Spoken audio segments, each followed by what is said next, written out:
Lizzie Borden gave her mother 40 whacks, and then when she saw what she'd done, she gave her father 41. So I'm sure most of you have heard of this rhyme somewhere, either doing hopscotch or just on the playground with your friends when you're little kids. Well, if you didn't know, this was based off of a true murder. And in today's video, we're going to be going over 5 of the top unsolved murders in the United States. And we're going to be going over how this rhyme became a rhyme, if that makes sense. So for the first cold case, we're going to be going over, this happened on August 4th, 1892. So this happened a long time ago. It's still a cold case. Girl, did you fart?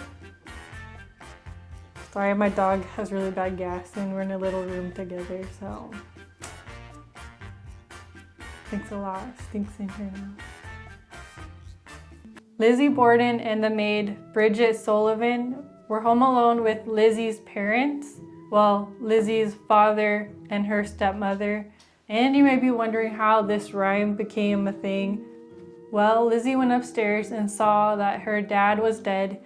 He had been struck multiple times with a dull object. And she was thinking, well, let me go check on my stepmother and see if she's okay. She went upstairs, saw that she also was struck to death by getting hit multiple times in the head. So everybody assumed that it was Lizzie because before this incident, Lizzie tried to purchase Prussic, I don't know how to pronounce it, Prussic acid, Prussic. It's an acid that if you put it in someone's food, they'll die. So you're obviously trying to kill somebody. It's not something I don't think you would purchase normally, but she tried to purchase it. It fell through. I'm sure somebody was like, oh, why are you trying to purchase this? So they didn't sell it to her. She also tried to light a dress on fire on the stovetop. I don't know if she was trying to catch the house on fire and try to murder her family, but she was trying to do that before the incident too. Also on the night of the murder, Bridget, Lizzie's friend, maid, which they thought she was her accomplice, she was seen walking out of the house with a parcel, like a bag. So they think that maybe she was carrying out the murder weapon. And Lizzie had a trial in 1893, and the judge just assumed that all of this evidence was circumstantial and that she wasn't guilty. So she was let go. Her friend was let go. Nobody knows exactly who murdered them. They just assumed that it was Lizzie. That's why the rhyme came about. So pretty much everybody just assumed she was guilty. Okay, number 2, I know everybody and their mother has heard of the Zodiac Killer. I'm assuming it's a man. He's very famous because he taunted the cops and the police. He sent the newspaper letters. He sent the police ciphers to pretty much tell them, pretty much taunting them. So he sent the cipher to the newspaper and pretty much threatened them, saying like, hey, if you don't publish this, I'm gonna go murder more people. So obviously they published it because they didn't want any more murders. He also taunted the police with phone calls, saying like, haha, you can't catch me, I'm just gonna go murder people and you don't know who I am, you guys are dumb. Pretty much along those lines. He was believed to murder at least 5 people in Northern California from 1968 and 1969. So the first known murder was in 1968 when he killed a couple in San Francisco. And then in 1969, he attacked 2 couples separately, like a couple months period between each, and then both of the men survived somehow, and the women unfortunately were murdered. And on one of the occasions they had an interview with one of the surviving men, and he claimed that the man was wearing a medieval executioner veil, and that he had like a circle with a cross, like a cross in the he had a sorry, like I said, I can't speak today. So it was a circle with like a cross in the middle, and that he would put it on his letters, and that's pretty much what everybody knows to be his symbol. Like, oh, what's that? That's the Zodiac Killer symbol. The last known victim was in 1969 in October. It was a taxi driver, and this is where he got a little sloppy. The Zodiac Killer left a bloody fingerprint, and he tore off a piece of the clothing of the taxi driver. I'm assuming maybe there's more evidence. He tore off a piece of cloth to take away the evidence so he wouldn't get caught. If the Zodiac Killer's still alive, please don't come for me because I called you sloppy, but you know, if you leave fingerprints behind, then it's not good. But a couple different thoughts. So some people believe that the Zodiac Killer just suddenly stopped murdering, while some people believe that he killed dozens more people through the 1980s. There's no proof, that's just all speculation. For the majority of the years, everybody thought that the murderer was Arthur Leigh Allen, and he was a school teacher. He was also a convicted child molester.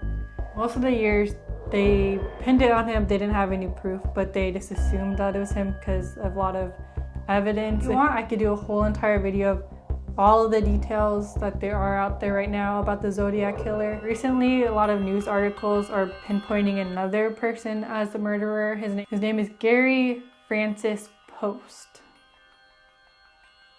Poste.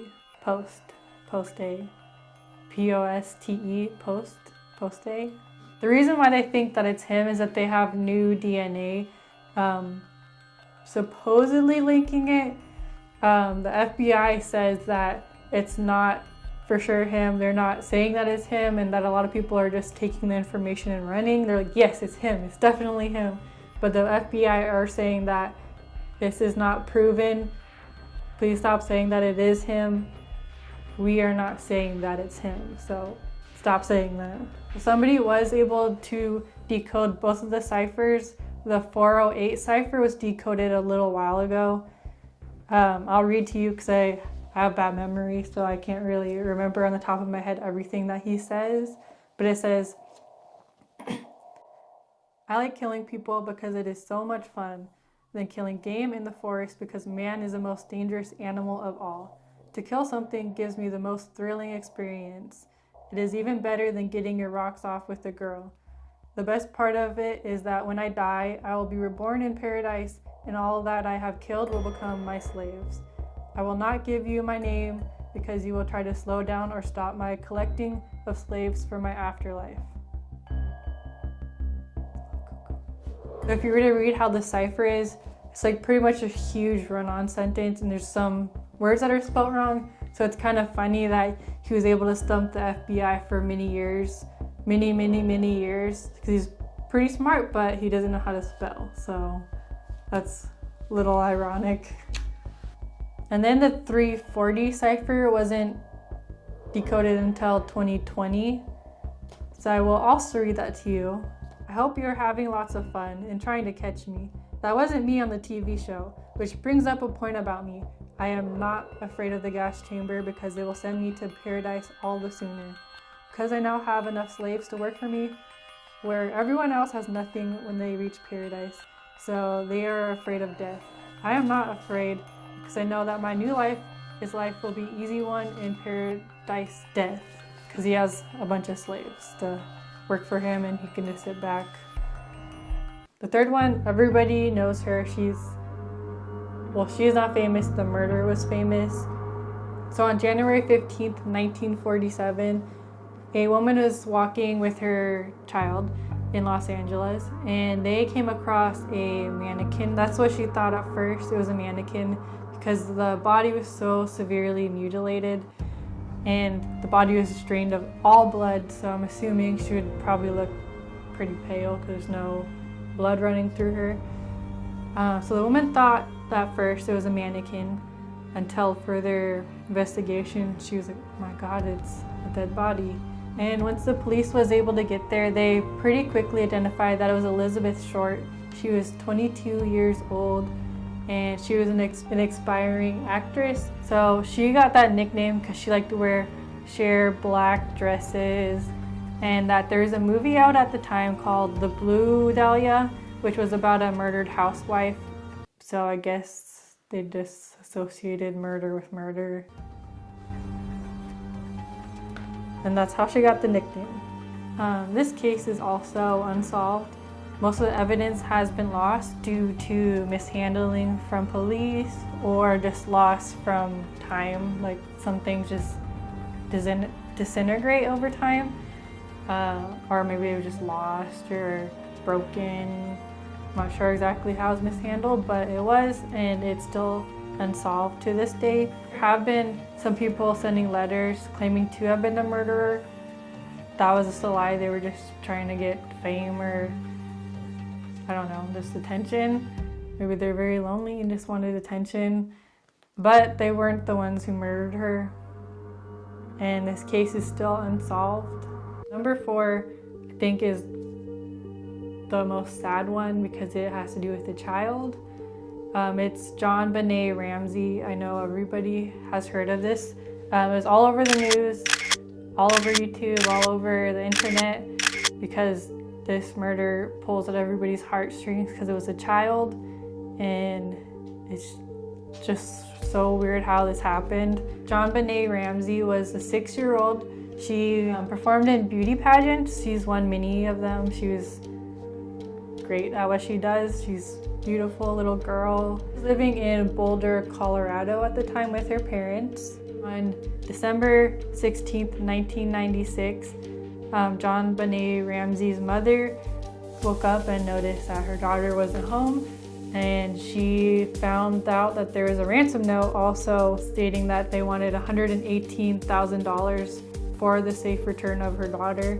So the police requested that they search the whole house. Maybe she's just hiding, you never know. Like, kids like to play hide and seek. Maybe it's just a sick joke, but JonBenét Ramsey's parents' friends came to help search. They helped clean the whole kitchen. While they were looking for her, they found her deceased in the basement. She had been sexually assaulted and she was bound and gagged. They don't know exactly how or when she was put in the basement or who put her in there. It seems so strange to me, like how or when did this happen or who did it? No one has any clue who did it. I don't really know, they just have suspects. So they suspected the parents of JonBenét, the brother, a random intruder, a man who dressed up as Santa Claus for the Christmas party that they had in the house. They really don't know.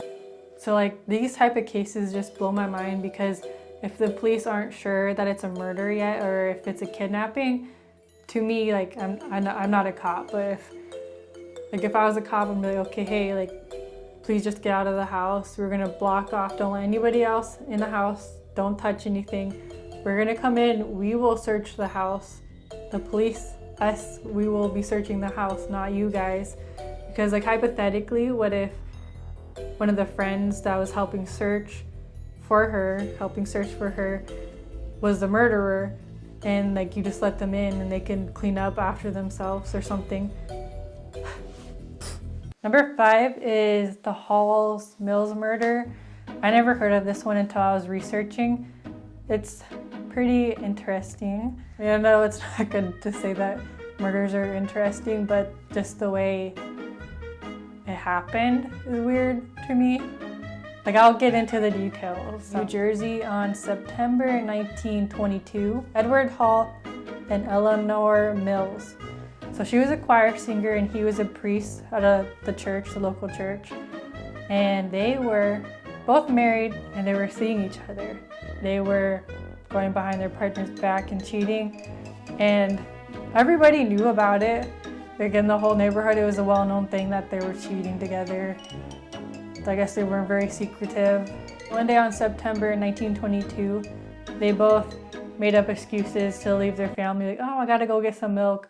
Oh, I gotta go check my car's oil. I'll be back. And they left and they met up at a lover's lane that everybody goes to like kiss and hang out with their boyfriends or girlfriends. And so they met and they did whatever they were doing, whatever they decided to do that night, kiss or whatever.